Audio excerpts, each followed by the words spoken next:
Welcome to Ultimate Toastman, and actually welcome to Ultimate Talks, where I'm going to take a few YouTubers who do Ultimate stuff and bring them to you live here. Today I have Nathan Kolakovic, and did I say that right? That was actually perfect. Yeah. Awesome. Nathan and I have met only a handful of times in person. Last time, 2020, before the whole COVID stuff, is up in Santa Barbara, California. He has over 11,000 subscribers on YouTube, over 2.5 million views, over 265 videos. How are you doing today? Wait, that many? Yeah, 2.6 million views. Oh, I over realized it was that high. 256. Yes. Oh, wow. Over all your views. Oh, damn. Okay. I didn't realize that. I'm doing absolutely fantastic. Just came home from doing a little project with Ultimate Spirit. So just trying to relax for the evening before the summer gets going and gets hectic. Awesome. What is Ultimate Spirit? Ultimate Spirit is it's don't quote me on this because I might totally butcher what all this is. It's basically a program that aims to connect indigenous communities together and with other other people through the sport of Ultimate. So they do they go into First Nations communities and teach these kids how to play and what Ultimate's all about, and it's such a cool thing to be a part of and help it and take some photos here and there for it. So it's a really awesome thing. I think it's Ultimate Spirit. I want to say it's .org. It's their website, but don't quote me on that. Okay, yeah, I won't quote you on that. There's something I've heard about called Ultimate Peace. It sounds very familiar. They go into the Mid-East and do something very similar. Yeah, I think a couple of the same people kind of overlap with each other. Overlap with those two programs. I wonder if Jeff Landesman has overlapped, because he does the Ultimate Peace stuff, or has in the past at least. Oh, okay. Yeah, I'm not too sure, to be honest with you. I've been so busy with myself. I don't really know. Well, you're really busy. You're going to Ireland here, and that'll be up on your YouTube channel here sometime in the next month or two. How do you deal with burnout? Oh God, heavy hitting questions right off the bat. How do I deal with burnout? That is a fantastic question, because I think right now I'm a bit in the stage of burnout.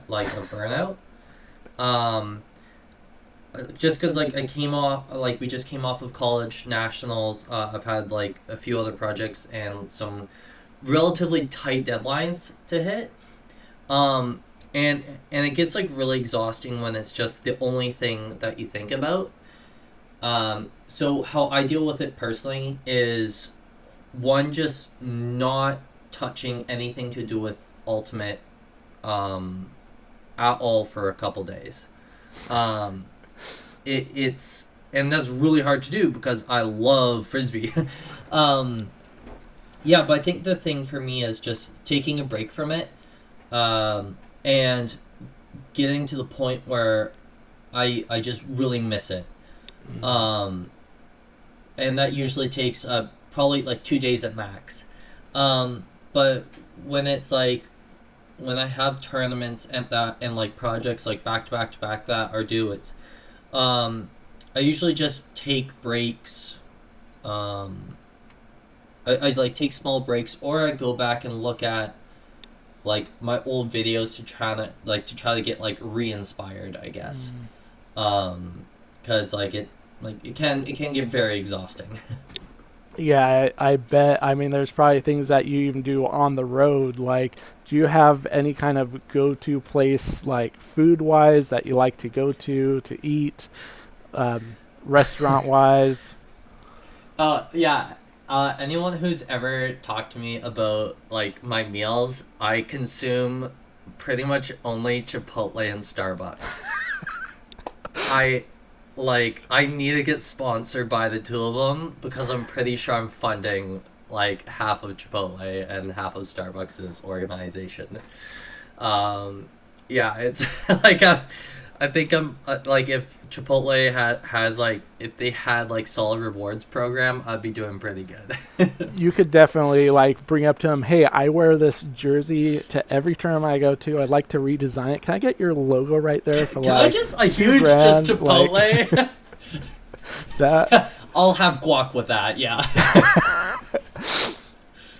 Nathan, I'll have guac with that. Kolokovic. Yeah. Yeah. Yeah. Honestly, like I'd do that in a heartbeat. Yeah. But Chipotle and Starbucks are like my go-to for sure. Is that your like number one way to stay energized on the road? Or do you have Yeah. other things that you really like to do or really like to Pedialyte. I love Pedialyte. Pedialyte? Pedialyte, coffee, and Chipotle. Um, yeah, there's not like I think like the biggest thing like when I'm on the road or like doing long events like Worlds is just because I do consume an unhealthy amount of coffee, but I think like the biggest thing to like stay energized and like mildly healthy that whole time is just drinking an even like greater amount of water and just like staying next level hydrated, which is So kind of like this, but 3 times as big, right? yeah. I try to go through like one of these like around, if not more. Oh man. Yeah. Now speaking about Yeah. food, if you're on the road, you like eating places. I'm sure you try a lot of different places. Is there any place that you really like when you're on the road that you wish was back at home or that you wish was everywhere? Like you discovered that little hole in the wall restaurant, or you've been down to like California, they have In and Out, or you'd be down, wherever around the world. Oh. Oh, that is a tough question. Easy. Guinness, Guinness? Irish Guinness. You mean So, like the beer Guinness, like or like beer, ooh, like in Ireland. I don't know. What it is. Guinness at home does not hit the same as Guinness in Ireland. I don't know what it is, but like when I go to Ireland, like Monday morning, well Monday midday, I'm like where I'm heading to the Guinness factory and getting like a fresh, like the freshest pint of Guinness you could possibly get. I think that's the biggest one because like Vancouver has like such a huge, diverse range of foods, and so it's like it's hard to like find somewhere that has something that like we don't have here.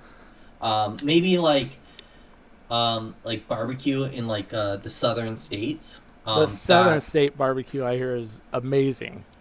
yeah, I've had a few of them that are just insane, and it's like super simple but so good. Ooh, man. So when you come home, you're all fueled up from all this amazing food that you've had. You've had a couple of beers. Are you, in the end, a Mac or a PC user? And Oh, I'm a Mac. when you do that, what software do you like to use? Okay, I'm a Mac guy. I've used Mac like my whole life. Ever since they had like those like huge ones like back in elementary school. Um, The and original iMac with the clear background. yeah, the clear Oh, yeah. blue. Yeah, the clear blue. Um, uh, yeah, because I edit and I learned how to edit with iMovie. Ooh. And up until oh shoot, what year was it? I think 2018. I was using 2018 or 2019. I was using iMovie to edit all my highlight videos, and then I think 2019 I switched into using Final Cut. So You now I'm like excessively on Final Cut Pro. Man, you were so old school for the longest time. I remember for myself using Adobe Premiere like 6 until I just couldn't use it, and then upgrading to like the Premiere Pro CC version. Yeah. Yeah, like I try using Premiere Pro, but it's just like I think I would personally use it on a bigger project. Like I have it on my other computer, but something I had a little bit more time on. But like like Final Cut or iMovie, depending on what people use. Like for me, I find Final Cut is very fast, and I've got everything because I've been editing for 10 years now. I've got everything down where I can edit extremely quickly and like turn around videos as quickly as possible. Whereas I can't really do that with Premiere.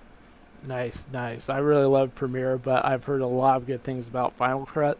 And being that you've done so many videos over the last several years, especially with iMovie, how do you get that like how do you get that cinematic look to all your videos? Um, it's really just like I'm pretty sure it's just all the in camera stuff. I don't really touch my footage once it's imported. The only thing I really do is the speed ramping and like trimming clips in the computer. I don't touch any color grading or really anything else. I got lucky with the random like slow motion camera I chose when I decided to like get a better slow motion camera because it's great. That's me. I love doing everything in camera as possible, and I absolutely hate going through and color grading because you know halfway through the shot's gonna change, or you just can't get that color right on the Yeah, software. yeah. I find that's a problem with photo editing for me. Like I have that issue a lot. But video, yeah, it's a little bit easier. Now, think about photo and video. Have you ever done weddings? I'm actually doing. I've done 3 weddings. I actually am filming one tomorrow. Ooh, nice. Um, and then I film another one in mid-August. When I come back from World Juniors. So like I'm trying to dabble into that. Unfortunately, weddings stuff is usually right in the middle of like the ultimate season. So I'm trying to.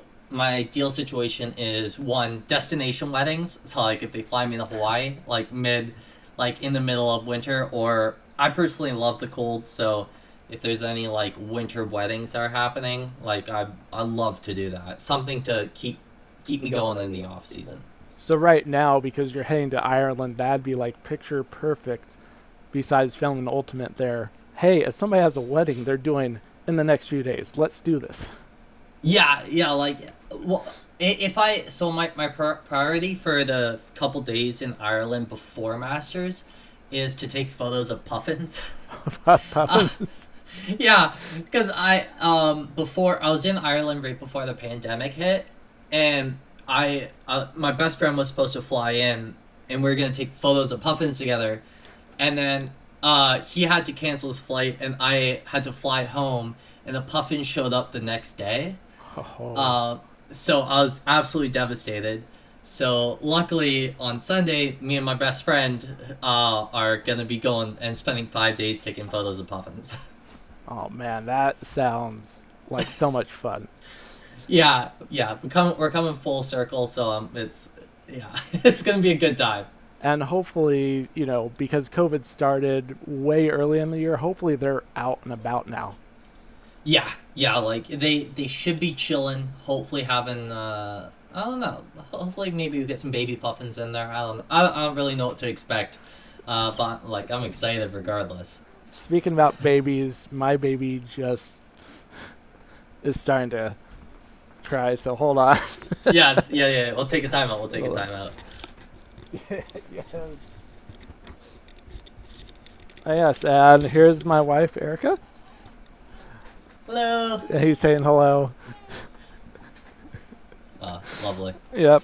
We met during COVID and got married, Oh wow. yeah, what's it called? COVID started down here end of March 2020. We met in person because she saw my post on uh, Facebook about doing Ultimate. She was interested in coming and joining, and we Yeah. met May, and we were married in February Oh 2021. wow. Yeah, Damn. Congratulations. and that's our youngest of 3. So Oh wow. Shit. yeah, yep. speaking about like taking photos, taking videos, obviously you're probably like me. You would rather do video at a wedding than a photo. Way too much stress. Speaking about doing video stuff, what is your favorite setup? Like, what are you using right now, or what would be your ideal setup if you had it? So I'll start with my current setup. I have a Panasonic GH5S, Ooh, and a Canon 70 to 200 2.8. nice. In there, connecting the two is a Metabone Speed Booster XL. Ooh, That basically just allows me to have that like super shallow depth of field that I use, and yeah, and the slow motion. It's like well, I'll grab it real quick. love Um, love seeing like not just hey what's it, and it's like oh boom here it is. yeah. It's so. Oh shoot. Yeah, so this is the camera that I use. Like it's super compact. Like as far as cameras go, it's small. It's nice Um, and light, so you can move around nice and easy. yeah, and then a tripod is it's just like a Manfrotto. It's like honestly the cheapest Manfrotto tripod you can buy with a fluid head tripod on it. Um, Did you nothing too crazy. did you get the fluid head separate or just as a full kit? Separately. Okay. Yeah. I'm guessing you probably have the same setup. I have the 502 head. That sounds right. Honest. I'd be like, hold on, let me grab I got mine, no. but it's in a different room. Yeah, no. Yeah. It's probably it's like $150 ish. Yeah, that Canadian. sounds about right. Yeah, something Yeah. like that. It was like $300 total for the whole setup, which like for what you get is it's a really solid deal. Nice. Now, I have two final questions. They're kind of hand in hand. First one, how did you start, or what got you into playing Ultimate? What got me into playing Ultimate? And how long have you been playing for? I've been playing now for half of my life. So I started playing in 20. When I was 14, I can't do math right now. 2008. 2008 is when I first started. And that kind of I started playing because like one of my like best friends in high school, like I lost a bet to him or something to like go try out for the team, because like we were playing basketball together, and so I was like okay, like I lost a bet, so went to tryouts and like I could already throw a frisbee kind of far, so I just like started playing, and then I was lucky enough where a few of my like teammates, like high school teammates, went on to like play for Team Canada, and they Nice. were like outstanding players. So like I had a really solid base to start out with, and it just kind of like just kept going, and it's a little out of hand at this point. Nice. Man, were you did you have a favorite, do you actually have a favorite spot? Do you like to handle, receive, cut, just be a mover of the disc? I like I like hucking. I like anyone who knows me knows that I very much enjoy hucking. I think in my ideal scenario is like an initiating cutter doing like a slash cut for like a 15-yard gainer, and then like transfer into power position and just juice a big huck. That's kind of like my ideal situation, or just but I usually get stuck as the center handler for most of the teams I play on, and then just I usually still huck it from there. Nice. Now, speaking about that, if you could form a team, one player, but you clone the player for all 7 players, who do you think would you have as your team?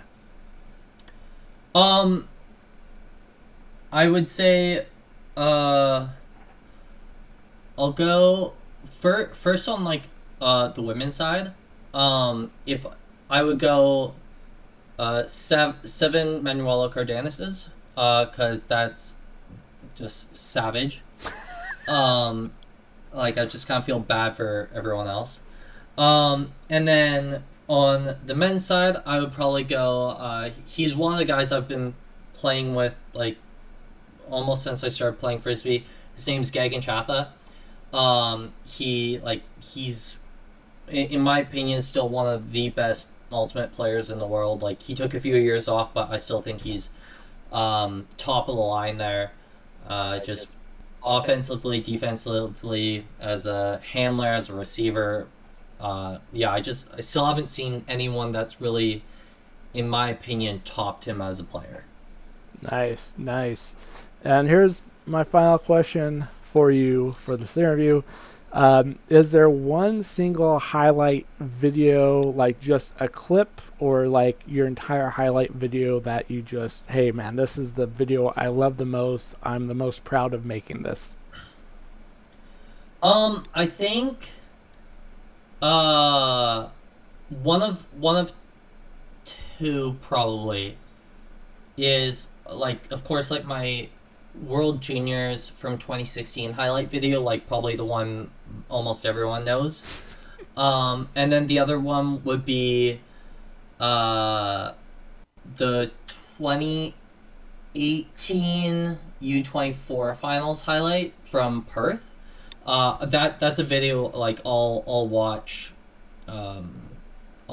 every like month or two and just like rewatch it and love it every single time. Nice.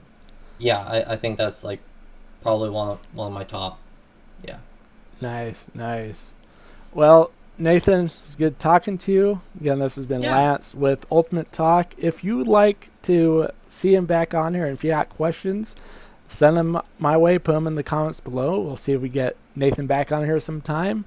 And if you have anybody that you'd like to see me interview, also leave them in the comments below. Nathan, who would you think would be a good fit to interview on this show?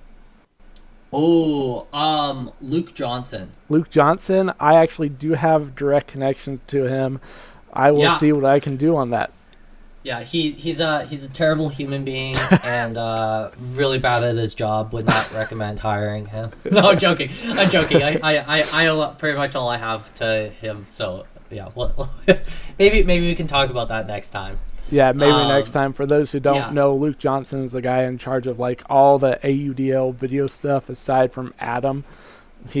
I've worked with him directly, multiple things. Nate's probably worked with him, or that's how I got my whole everything started is through Luke.